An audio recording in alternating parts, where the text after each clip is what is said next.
पूतना आई राक्षसी, उसने वेश ऐसा बनाया भाई कि देखने पे लगती है कि ये तो कोई बहुत बड़ी देवी है। बेचारी भोली भाली गोपियां पूतना के नाक की बाली देखने लगी। ये देख देख देख, अरे चंपकलता, अरे कहां देख रही है तू, देख तो सही इसके नाक की बाली कितनी मोटी है, देख हीरा कितना मोटा इसकी नाक की बाली का। दूसरी बोले हैं रहन दे, जिसके नाक का हीरा मोटा उसके धनी का धंधा खोटा। अब वो थोड़ा सा क्या होता है, एक माई को दूसरी माई का श्रृंगार जो है थोड़ा कम पचता है, हर किसी को नहीं पचता भाई। स्वयं भले ही गहने से लकदक होकर के जाएंगी तो कोई नहीं, हमारे लाया है भाई, हमारे लाए हैं, हमारे लाए हैं। और दूसरी आए तो सब 2 नंबर की कमाई है, सब 2 नंबर की कमाई है, ऐसे। तो गोपी दूसरे कहती कि तो अरे ऐसा है। किसी ने कहा इसकी ओढ़ने की किनारी तो देख, किसी ने कहा तू किनारी देख रही है, करधनी देख, करधनी कितनी सुंदर है। अरे तू करधनी देख रही, देख पायल की ध्वनि कितनी सुंदर आ रही है। अरे इसके पति कहाँ से लाए होंगे, इनको बोलूंगी ये भी लाएंगे मेरे लिए। हाँ, ऐसे बेचारी भोली भाली गोपियां बातें करती है। इतने में पूतना जो है नंदालय में प्रवेश कर जाती है। गोपियां कहती हाँ हमको पहले ही पता था, ऐसी गोपी तो इन्हीं के यहाँ आएगी। और पूतना ने देखा बाल कृष्ण लाल पलंग पर अकेले पौड़ रहे हैं, तो पूतना नजदीक चली गई। लेकिन हमारे ठाकुर जी ने पूतना पर दृष्टिपात नहीं किया।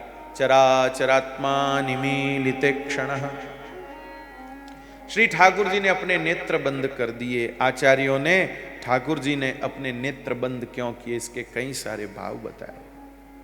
महाप्रभु श्री वल्लभाचार्य जी ने भाव दिया, पूतना अविद्या का रूप है और भगवान की दृष्टि पड़ने से अविद्या नष्ट हो जाती है। इसलिए ठाकुर जी ने सोचा कि अगर मेरी दृष्टि पड़ेगी, इसकी अविद्या का नाश हो जाएगा, फिर ये मेरे को मारेगी नहीं, फिर ये मुझे प्रणाम करके जाएगी और मुझे अपनी लीला आगे बढ़ाने के लिए इसको मारना आवश्यक है। तो इस प्रकार से भैया श्री ठाकुर जी जो है, इस प्रकार से श्री भगवान पूतना के ऊपर दृष्टिपात नहीं करते हैं।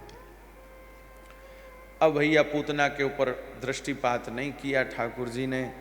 अब पूतना ठाकुर जी को दुग्धपान कराने लगी। श्री ठाकुर जी ने पूतना के दुग्धपान के साथ साथ अब पूतना के प्राणों का पान प्रारंभ कर दिया। पूतना के प्राणों का पान करने लगे। अब जब पूतना के प्राणों का पान करने लगे तो पूतना घबराई, मुंच मुंच, छोड़ दे बेटा नहीं, बेटा नहीं। अब ठाकुर जी ने कहा भाई हमारा स्वभाव ही नहीं है, जिसको एक बार पकड़ा फिर उसको छोड़ने का है ही नहीं हमारा स्वभाव। और ठाकुर जी को लेकर पूतना भागी। जब ठाकुर जी को लेकर पूतना भागी तो भैया गोपियों ने देखा, रे ये तो हमारे लाला लिए जा रही है।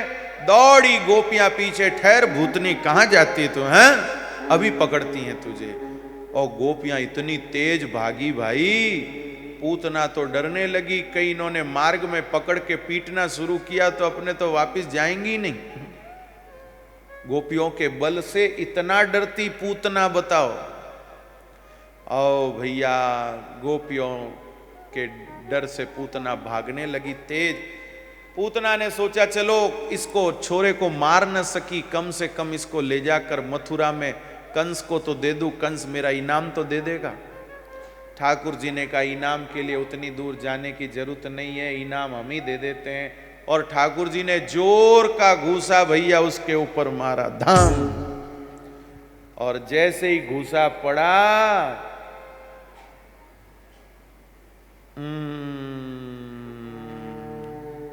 गई पूतना तो भाई। गोपियां दौड़ करके आई, लंबी चौड़ी पूतना असली रूप में आ गई, भयंकर रूप। ग्वाल बाल पूतना के ऊपर चढ़कर बाल कृष्ण लाल को लेकर आते हैं नीचे। माँ यशोदा दौड़ करके आती हैं, लाला को गले लगाती हैं, ठाकुर जी के एक एक श्रीअंग का दर्शन करती हैं, कहीं लाला को कुछ हुआ तो नहीं। मैया कहती ले गोपी ले तो मेरे लाला को ले, मैं एक थोड़ा सा दूध लेके आती हूं।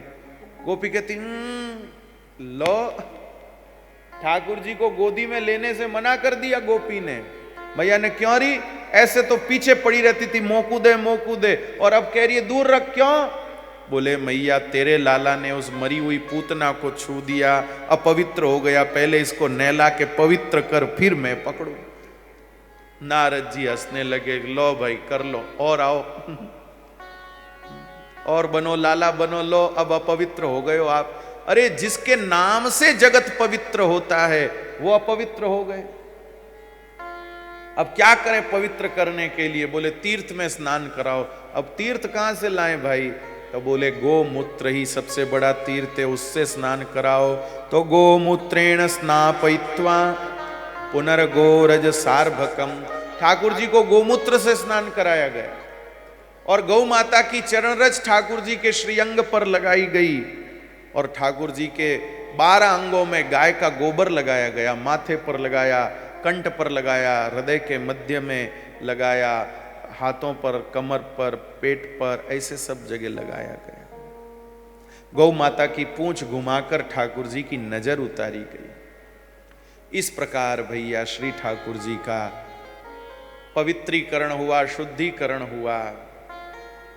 अब भैया ठाकुर जी को दुग्ध पिला के पल्ले में पोढ़ाया गया। अब ग्वाल वालों ने कहा इसका क्या करें? अब इसका पूतना के शरीर का लंबा चौड़ा शरीर है। किसी ने कहा पड़ा रहने दो, बच्चे खेलेंगे। किसी ने कहा रे मरी हुई से क्या खेलेंगे, इसको तो जलाओ। तब पूतना को जलाया गया। पूतना को जब जलाया गया तो पूतना के शरीर से सुगंध निकलती है भाई। जो आग पूतना के शरीर को जलाया जा रहा है, उस आग से जो धुआं निकल रहा है, उस धुएं में सुगंध आ रही है। सुगंध क्यों आ रही है? क्योंकि श्री कृष्ण का स्पर्श कर लिया है। पूतना को भगवान का स्पर्श मिला है, इसलिए उसकी मृत देह में भी जो है ऐसी दिव्य सुगंध आ रही है। ठाकुर जी का स्पर्श भैया पूतना जैसी पापिनी राक्षसी के शरीर को सुगंधित कर देता है और ठाकुर जी का नाम, ठाकुर जी की लीला, ठाकुर जी की कथा हम लोगों के हृदय को सुगंधित कर देता है, हमारे हृदय को सुगंधित कर देता है। प्राणनाथ अब नंद बाबा कंस को कर दे के वसुदेव जी को मिलके झटपट घर लौट कर आए तो धुआं निकल रहा था। नंद बाबा को सुगंध आई। नंद बाबा ने कहा मेरे पीछे कौन से महात्मा ने आके यज्ञ शुरू किया है, लेकिन देखे तो भाई ये तो भूतनी जल रही है। नंद बाबा को सारी घटना पता चली। आकर लाला से मिलते हैं और नंद बाबा कहते हैं भाई ऐसे यशोदा तूने इसको अपना लाला दिया ही क्यों? बोले अरे ऐसा रूप बना के आई थी, मुझे लगी कोई आपकी रिश्तेदार में होगी और मैंने दे दिया। अब क्या करूं, आगे से ध्यान रखूंगी, किसी को भी मैं अपने लाला को नहीं दूंगी। इस प्रकार ठाकुर जी पूतना का वध करते हैं, उसका उद्धार करते हैं।